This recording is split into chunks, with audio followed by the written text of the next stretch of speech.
الحمدللہ اللہ پاک کی بڑی کرم نوازی ہے محمد و آل محمد کے صدقے صلی اللہ علیہ وسلم ہم پر کہ ہم کئی سالوں سے یہ سلسلہ چلاتے آ رہے ہیں. اللہ پاک کی ذات ہے چلانے والی، آگے بے آپ شک، وسیلہ بے ہی شک، ہوتے ہیں، بے شک، ایک ڈیوٹی پر ہوتے ہیں، نوکری شک، پر ہوتے ہیں جو ہم کر رہے ہیں. بے شک. اور اپنی طرف سے یہی کوشش ہوتی ہے کہ جتنا بہتر ہو سکے کہ لنگر بھی وہ لنگر جو آپ اپنے استعمال میں خود بھی لائیں. جس طرح آنے نا ٹرکان والا کام نہ کیتا وہ جائے نہیں ہے جی، ہوتا، ہاں ایسے وہ ہی. کام نہیں، کیونکہ جو آپ ایک چیز اپنے لیے گھر میں چوز کرتے ہیں دل سے اچھے طریقے سے، بے شک. اچھے آئٹم سے تیار کرتے ہیں، وہی پھر آپ غربا کے لیے کریں نا تو وہ. میرا سوال ہے کہ یہ جو لنگر اور اس کے ساتھ اصلاح کا امتزاج ہے، یہ کیا ہے؟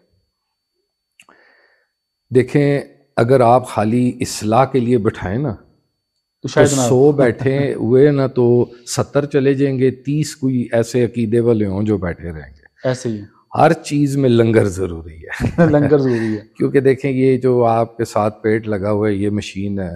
ابھی آپ دیکھ لیں جو ملکی حالات ہیں، ہر بندہ اپنی نفسا نفسی کے عالم میں ہے پیٹ کی خاطر. بے شک. اور ہمارے ہاں آپ یہ دیکھ لیں کہ اگر آپ چند سال پہلے چلے جائیں پیچھے،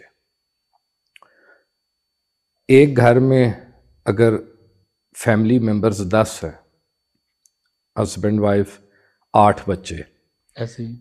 اور ان میں ایک کما رہا ہوتا تھا اور باقی سارا کنبا کھا رہا ہوتا برکت تھا. تھی ایک.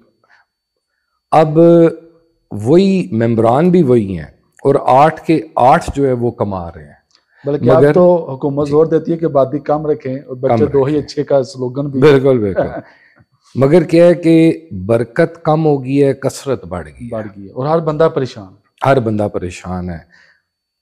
کبھی آپ کسی سے بھی سوال کر لیں، چاہے وہ آپ کے سامنے بڑا کچھ نظر آ رہا ہو مگر اندر سے پیٹی خالی ہے. ایسے ہی. ٹھیک ہے جی. ایسے ہی. یہ وہ بات ہوگی جو میں نے پہلے عرض کی کہ ایک لنگر وہ ہے اور ایک لنگر وہ ہے جو اندر آ کے کام بھی آئے گا. اور ہم نے اس چیز کو، اس کے علاوہ بھی جو پورا سال ہمارے الحمدللہ لنگر چلتا رہتا ہے، تو ہم نے بھی ہر جو بھی ثواب کے جتنے بھی آپ کہہ لیں چیزیں جو دیکھی ثواب کمانے کی، اس میں جب ہم نے بڑا اسے ٹٹول پھرول کر دیکھا تو ہمیں یہ بھوکے کو کھانا کھلانا جو عمل ہے یہ سب سے بلند نظر آیا. پھر اسی پہ ہم نے فوکس رکھا اور پھر الحمدللہ اللہ پاک کی طرف سے یہ ایک لگائی ہوئی ڈیوٹی ہے کہ جو ہمارے نانا پاک نبی کریم صلی اللہ علیہ وآلہ وسلم کی طرف سے، جو آپ صلی اللہ علیہ وآلہ وسلم نے بھی یہی کام کیا، اسی کو ہم آگے لے کے چلے کہ سب اہل ایمان کو ایک پلیٹ فارم پہ کھڑا کرنا، نفرت ختم کرنی ہے. وَاعْتَصِمُوا بِحَبْلِ اللَّهِ جَمِيعًا. ہمارا مونوگرام بھی آپ کے سامنے لگا ہوا ہے. اس میں ہمیں کافی دشواریاں بھی ہیں. دشواریاں کس طرح کہ جب آپ ایک اس طرح کا مشن لے کے چلتے ہیں نا تو باقی کی دکانداری بھی خراب ہوتی ہے. ٹھیک ہے بات. I think you are getting my point. تو پھر یہ یوٹیوبرز کہاں سے کمائیں گے؟ ٹھیک ہے، ہر ایک کو کسی نہ اپنا کوئی چورن بیچنا ہے.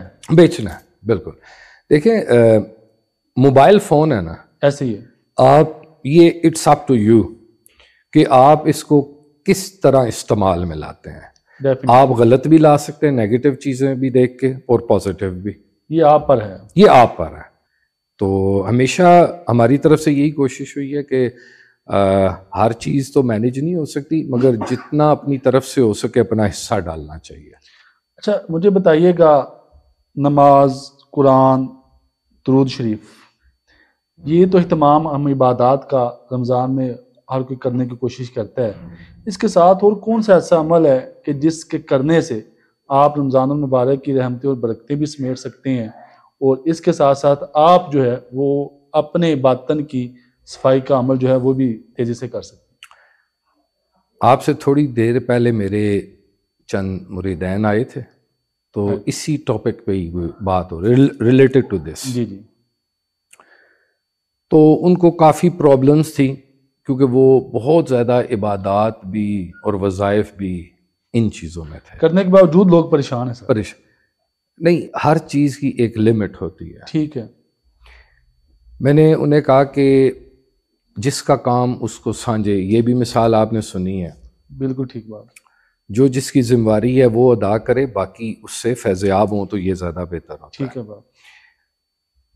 میں نے انہیں کہا کہ آپ گھر میں اگر آپ کے گھر سے آپ کی مسز آتی ہیں، وہ مجھے کہتی ہیں پیر صاحب مجھے وظائف دے دیں، اور پیر صاحب جو ہے ان کو 2 4 6 گھنٹے کے وظائف ڈیلی بیس پہ دے دیتا ہے، تو وہ جو باہر سے تھکا آ رہا خامند آئے گا، اس نے روٹی بھی کھانی ہے، اسے انٹرٹینمنٹ بھی چاہیے، کمپنی بھی چاہیے. جب وہ آئے گا دیکھے گا کہ میری عورت جو ہے وہ وظائف میں گم ہے، اسے تو پیر کوئی گالیاں نکال ٹھیک ہے، سمجھ گئے میری بات. تو بھائی بات یہ ہے کہ میں انہیں بھی یہی چیز کہہ رہا تھا کہ ہر چیز کا ایک وہ کہتے ہیں میانہ روی، کہ آپ جو حکم ہے اللہ کے آگے سجدہ ریز ہونے کا 5 وقت کا، آپ وہ پوری کر لیں، رزق حلال کمائیں گے، اور آ کے اپنی اولاد پہ، اپنی اہلیہ پہ، اپنے والدین پہ لگائیں گے نا، یہ بھی بہت بڑی عبادت ہے. ہاں اس میں سے اگر آپ کچھ بچت کر کے اللہ کی مخلوق میں بھی بانٹیں گے نا تو یہ بھی بہت بڑی عبادت، افضل ترین عبادت ہے.